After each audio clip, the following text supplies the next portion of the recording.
Halo, kita kembali lagi nih mau mengupas sumber-sumber Anda. Kali ini kita akan dalami bab 9 dari buku Enchantment, karya Guy Kawasaki. Fokusnya soal teknologi tarik atau pull teknologi. Intinya sih gimana caranya bikin orang tertarik datang ke cerita Anda, bukan kita yang maksa cerita ke mereka.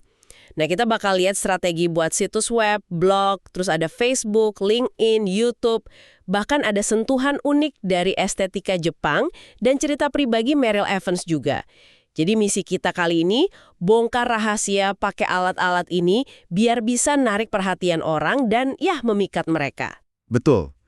Dan ini penting banget ya, karena beda sama teknologi push yang kita bahas sebelumnya, yang kadang terasa, agak ganggu gitu. Teknologi pull ini soal gimana menciptakan daya tarik yang otentik. Di era informasi yang banjir gini kan, gimana caranya orang mau secara sukarela mendekat dan nyambung sama kita. Ini lebih ke menggangun magnet, bukan sekedar bikin rame. Oke, mari kita mulai dari dasarnya dulu ya, situs web dan blog. Kata Kawasaki, yang penting itu konten berkualitas, harus selalu baru, navigasinya gampang. Dia kasih contoh project readability itu, yang bikin tampilan web jadi simple. Oh, dan tentu aksesibilitas di berbagai perangkat. Plus, cara akses yang beragam, kayak RSS atau email. Contoh kerennya itu blog 1000 Awesome Things. Sederhana banget, tapi narik orang secara alami. Iya benar.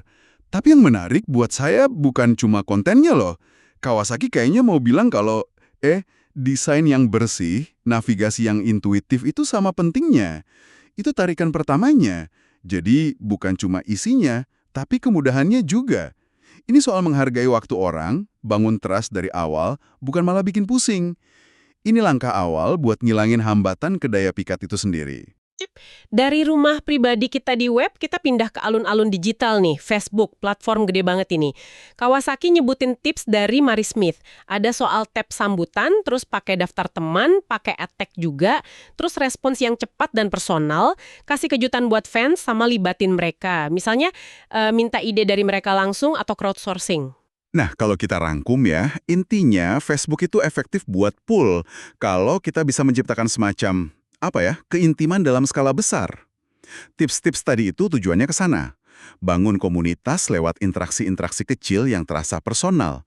Respons cepat, kejutan kecil, itu bikin orang ngerasa diperhatikan di tengah keramaian. Jadi bukan kayak pasang iklan billboard, tapi lebih ke sentuhan pribadi lewat jaringan yang udah ada. Oke, lanjut ke dunia yang lebih profesional. LinkedIn. Di sini, Kawasaki fokus ke kelengkapan profil, terus partisipasi aktif di grup atau di bagian tanya jawab. Sama gimana kita bisa pakai LinkedIn buat riset atau cari koneksi. LinkedIn ini punya daya tarik yang agak beda. Lebih ke membangun kredibilitas profesional. Jadi profil Anda yang lengkap, keaktifan Anda di sana, diskusi yang Anda ikuti, semua itu secara halus narik orang lain yang punya minat atau kebutuhan profesional yang sama. Ini daya pikat yang basisnya reputasi dan nilai profesional yang Anda tawarkan. Tetap tarik, tapi konteksnya beda. Beralih ke visual yang kuat, YouTube. Ini juga dibahas Kawasaki. Dia mengutip Greg Jarboe soal 4I. Entertainment, enlightenment, education, sama empowerment.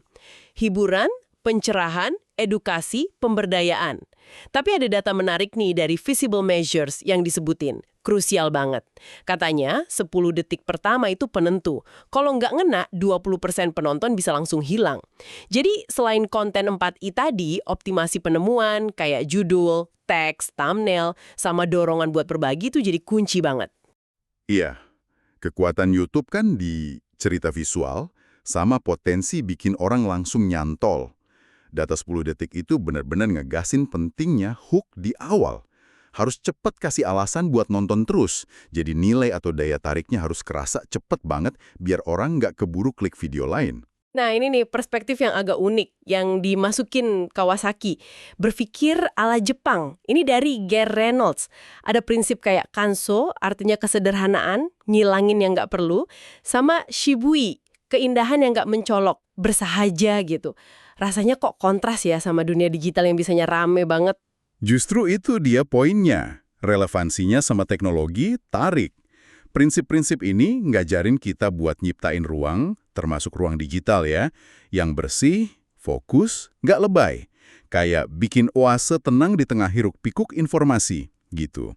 Jadi bukannya numpahin semua informasi, tapi kita narik perhatian lewat kualitas, kejelasan, dan penghargaan pada ruang kosong atau yang justru bikin fokus.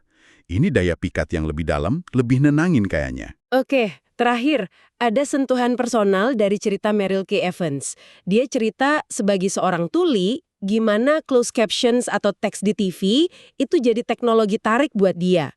Itu membuka akses ke dunia TV yang sebelumnya susah dia nikmati, dan bikin dia terpikat. Jadi ini tarikan dari sisi aksesibilitas ya. Betul. Pengingat yang kuat banget bahwa kadang daya pikat terkuat itu datang dari hal simpel. Memastikan semua orang bisa ikut merasakan. Aksesibilitas itu sendiri bisa jadi bentuk enchantment, bentuk daya pikat.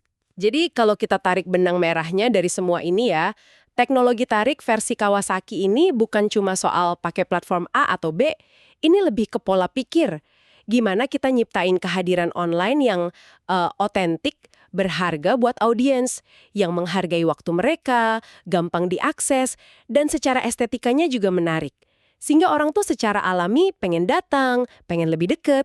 Nah, ini jadi pertanyaan refleksi buat Anda yang mendengarkan. Dalam upaya Anda membangun koneksi online, gimana caranya Anda bisa secara sadar bergeser?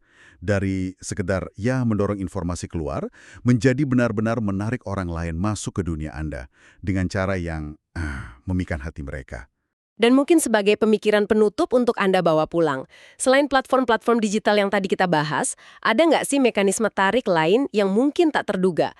Kayak aksesibilitasnya Meryl Evans tadi, atau ketenangan dari estetika Jepang itu. Mekanisme apa lagi yang mungkin bisa Anda manfaatkan untuk membangun koneksi yang lebih dalam dan benar-benar memikat? Selamat merenung dan bereksplorasi.